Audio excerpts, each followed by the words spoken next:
ভারী বৃষ্টিপাত আর উজান থেকে নেমে আসা ঢলে উত্তরাঞ্চলের কয়েক জেলায় প্লাবন পরিস্থিতির সৃষ্টি হয়েছে।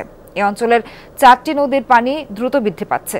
সকাল থেকে দুধকুমার ও তিস্তার পানি বিপদসীমার উপর দিয়ে প্রবাহিত হচ্ছে। এছাড়া ধরলা, ব্রহ্মপুত্র সহ অন্যান্য নদ নদীর পানি বৃদ্ধি পাচ্ছে আশঙ্কাজনক হারে।